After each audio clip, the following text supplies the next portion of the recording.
اسی معاملے پر ایک بار پھر سے ہم بات کریں گے. احتشام صاحب ہمیں جوائن کر چکے ہیں ونس اگین. احتشام صاحب, اب یہ وہ دور وہ وقت ہم دیکھ رہے ہیں جس کے لیے پاکستان نے نہ صرف پریڈکشنز دی بلکہ پاکستان نے انتھک کوششیں کی, انتھک محنت کی, دن رات کوششیں کی, جس پر شروع میں تو شاید کچھ ابہام بھی تھے, لیکن جب یہ معاملات طول پکڑتے گئے اور ہم نے دیکھا کہ پاکستان کو کس طرح سے اب کامیابیاں نصیب ہو رہی ہیں, سو یہ وہ وقت ہے کہ آج ہم دیکھ رہے ہیں کہ دوسری مرتبہ آج یہاں پر ایرانی صدر پہنچے ہیں اور ان کی ملاقاتوں کا سلسلہ جاری ہے. تو آگے آنے والے دنوں میں آپ کیا ایکسپیکٹ کر رہے ہیں کہ مزید اس طرح کے دور, اس طرح کے ادوار ہو سکتے ہیں؟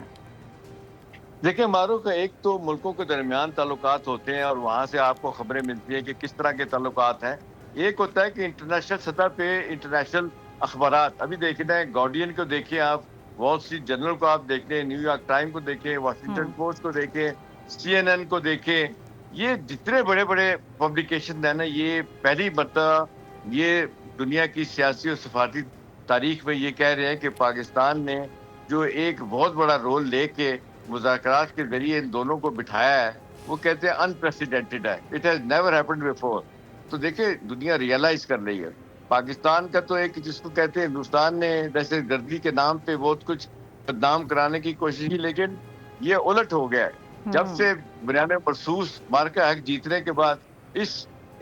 تعلقات کو بہتر کرنا, ایران اور امریکہ کے تعلقات کو بہتر بنوانے کے معاملے میں, اب آپ دیکھ لیں جے ڈی وینس, مجھے پتا ہے معروف اس بات کا کہ کس طریقے سے انہوں نے ایک بھرپور ٹرسٹ کا مظاہرہ کیا آصف منیر صاحب کے اوپر, فیلڈ مارشل کے اوپر, اور انہوں نے ان کو باقاعدہ کہا کہ بھائی یہ ہمیں کر کے دو, بھائی ہمارے تعلقات خراب ہے, ٹھیک کر کے دو. ان سو مینی ورڈ یہی رہا. تو یہی دیکھ لیں کہ باقی جو پیٹ ہیگزٹ ہے یا مارکو روبی ہیں, وہ کہتے ہیں کہ وہ ان کا کردار اتنا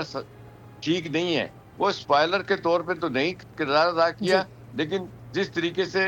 آؤٹ آف دی وے جا کے سپورٹ کیا اسرائیل کو, اس سے جو نقصان ہوا یا وفادات پہ زد پڑتی تھی ایران کے, وہ اس کو ختم کیا جے ڈی وینس نے. اور جے ڈی بالکل آپ وینس صحیح کہہ رہے ہیں کو پتا احتشام ہے صاحب, معروف ایگزیکٹلی. اور بار بار جب ہم نے دیکھا کہ جے ڈی وینس کی جانب سے اسٹیٹمنٹ سامنے ہے, اسی نے بیسکلی دنیا کو حیران کیا ہے.